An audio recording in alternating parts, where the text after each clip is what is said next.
Take personal security precautions to avoid becoming a victim of an attack.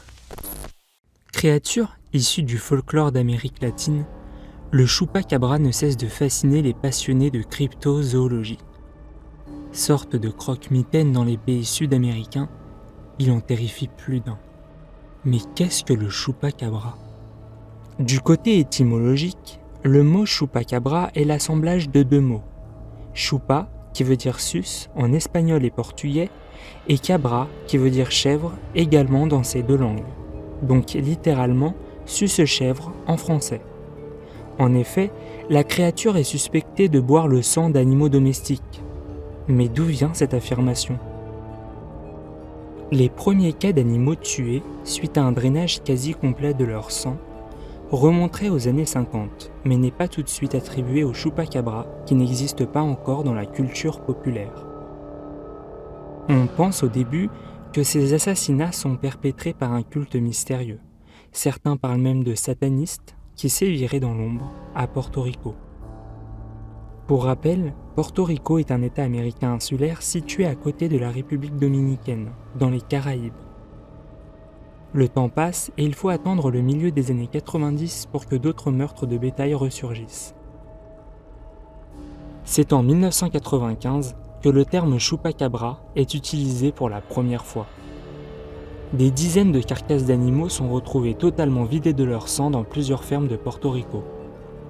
Des traces de perforation sont également visibles sur le corps de ces animaux, mais une chose interpelle les éleveurs et les autorités. La personne ou la chose à l'origine de ces actes macabres n'a rien essayé de dévorer, mais n'a fait que boire le sang du bétail, laissant les corps intacts. Les habitants commencent donc à appeler les auteurs de ces meurtres des chupacabras.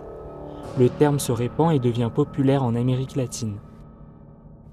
Des cas similaires sont signalés peu de temps après dans plusieurs pays du continent américain, et on compte au final plusieurs centaines d'animaux assassinés dans ces mystérieuses conditions.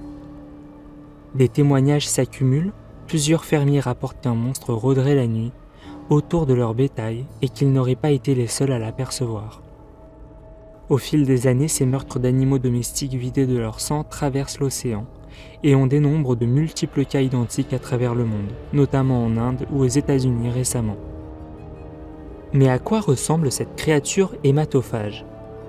Les témoins oculaires sont relativement nombreux, et les plus anciennes descriptions décrivent un être bipède, aux allures reptiliennes d'environ 1,50 m de haut, à la peau tachée et verte, et possédant des yeux rouges. D'autres décrivent un animal étrange qui se déplacerait rapidement à quatre pattes, ayant un corps squelettique et lisse, sans poils et possédant des épines tranchantes sur son dos. On lui attribue dans certaines descriptions des ailes au niveau des bras, comme celles des chauves-souris.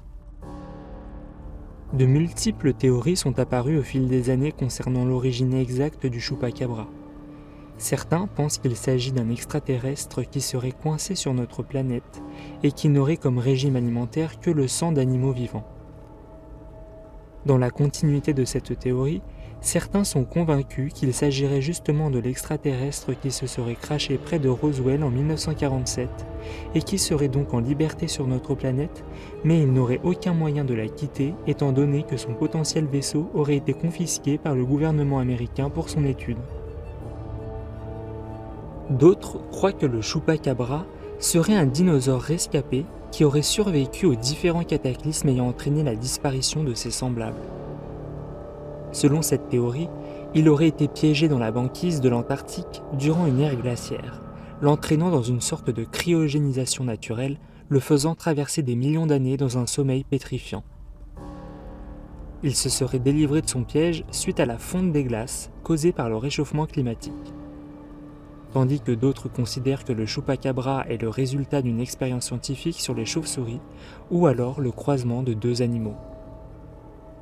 Enfin, beaucoup d'Américains pensent que c'est en réalité le même monstre qui hante les forêts de pins de l'État du New Jersey, le diable de Jersey, une créature folklorique qui tuerait occasionnellement du bétail depuis le XVIIIe siècle. Que l'on croit ou pas à l'existence du chupacabra, les faits restent tout de même troublants et relativement angoissants. Une créature qui se balade furtivement, qui semble se déplacer sur de longues distances en volant, qui se nourrit de sang,